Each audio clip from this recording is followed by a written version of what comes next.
Hello guys, আসসালামু আলাইকুম। নতুন একটা রান্নার ভিডিও নিয়ে আপনাদের সামনে হাজির হয়েছি। আজকের রেসিপি হলো সর্ষে ইলিশের রেসিপি।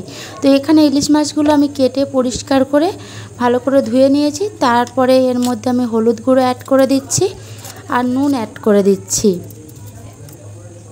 তারপরে অল্প একটু সর্ষে তেল অ্যাড করে দিচ্ছি,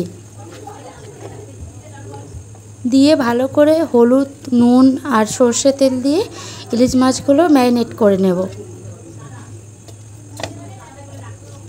ভালো করে আমি ম্যারিনেট করে নিচ্ছি এগুলো ম্যারিনেট করা হয়ে গেলে আমি 1 ঘন্টা রেস্টের জন্য রেখে দেব।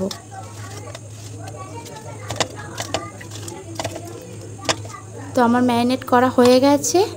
তারপরে আমি এখানে কালো সর্ষে নিয়েছি 50 গ্রাম।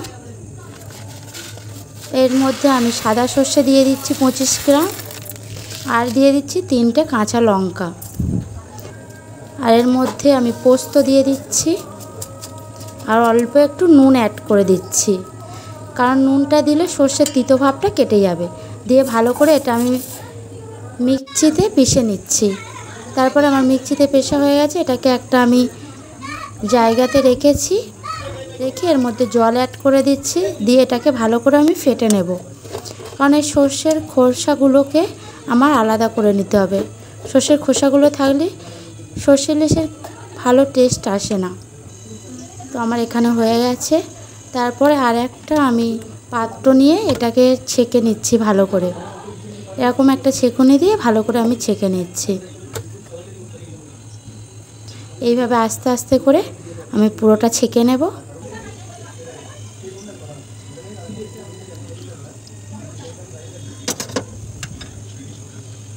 আমার পুরোটা ছাঁকা হয়ে এসছে। তো এখানে আমি সর্ষে, পোস্ত আর কাঁচা লঙ্কা নুন দিয়ে ম্যারিনেশন করে নিয়েছি। তারপর আমি গ্যাসটা জ্বালিয়ে আমি কড়া বসিয়ে দিলাম। দিয়ে কড়াটা গরম হওয়ার পরে আমি এর মধ্যে সর্ষে তেল অ্যাড করে দিলাম। এখানে আমি মশাল সর্ষে তেল অ্যাড করেছি, কারণ মশাল তেল ব্যবহার করলে খেতেও টেস্ট আসে আর গন্ধটাও খুব সুন্দর আসে।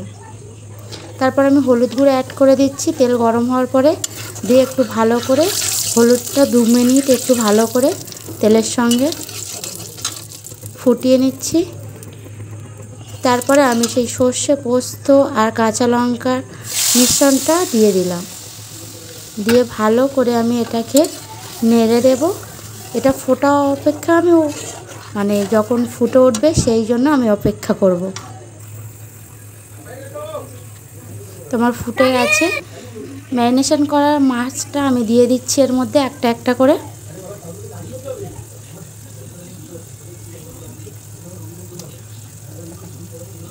মাছগুলো আমি সব কিছু দিয়ে দিয়েছি। মাছগুলো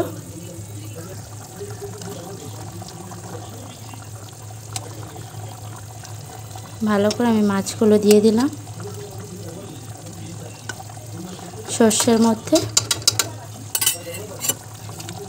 দিয়ে একটু সাইড থেকে এইভাবে সর্ষেগুলোকে মাছের মধ্যে ঢুকিয়ে দিয়েছি। তারপর আমি নুন অ্যাড করে দিচ্ছি অল্প পরিমাণের মতো।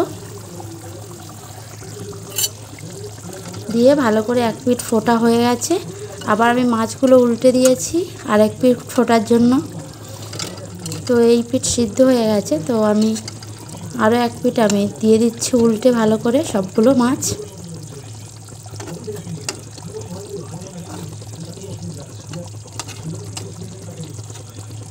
আমার সবগুলো মাছ প্রায় উল্টানো হয়ে গেছে। এই পর্যায়ে আমি একটা ঢাকনা দিয়ে এটাকে ঢেকে দেব যতক্ষণ না তেল ফুটে ওপরে উঠে আসছে। তো আমি 10 মিনিট পরে ফিরে এসেছি। আবার ঢাকনা খুলে দেখছো তেলটা উপরে কীরকম ভেসে এসছে। এই পর্যায়ে আমি কাঁচা লঙ্কা চিড়ে রেখেছিলাম 4টে দিয়ে দিলাম। দিয়ে ভালো করে একটু, তারপরে আমি এই পর্যায়ে এর মধ্যে আমি জল অ্যাড করে দেব অল্প পরিমাণের মতো। তো আমি জলটা অ্যাড করে দিয়েছি। দিয়ে আবার ভালো করে,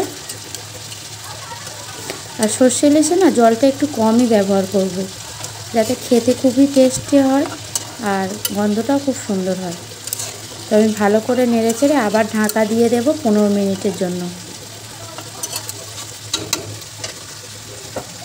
15 মিনিট পরে ফিরে আসবো। তো 15 মিনিট পরে ফিরে এসেছি, দেখো তেলটা ছেড়ে দিয়েছে এইভাবে। এই পর্যায়ে আমি একটু চিনি অ্যাড করে দিচ্ছি যাতে স্বাদটা ব্যালেন্স করার জন্য। দিয়ে আবার ঢাকা দিয়ে দিচ্ছি 10 মিনিটের জন্য। 10 মিনিট পরে খুলে দেখছি আমার সর্ষে ইলিশ হয়ে এসছে। এই পর্যায়ে আমি গ্যাসটা অফ করে দিচ্ছি। ফুটে উঠেছে আর তেলটা উপরে ভেসে উঠেছে। চলো আপনাদেরকে পরিবেশন করে দেখাই। সর্ষে ইলিশের কালারটাও খুব সুন্দর এসছে। আমার আজকের রান্নার ভিডিওটা আপনাদের ভালো লাগলে অবশ্যই আমার চ্যানেলটাকে সাবস্ক্রাইব করে, লাইক করে, কমেন্ট করে, বেশি বেশি শেয়ার করবে। বাই।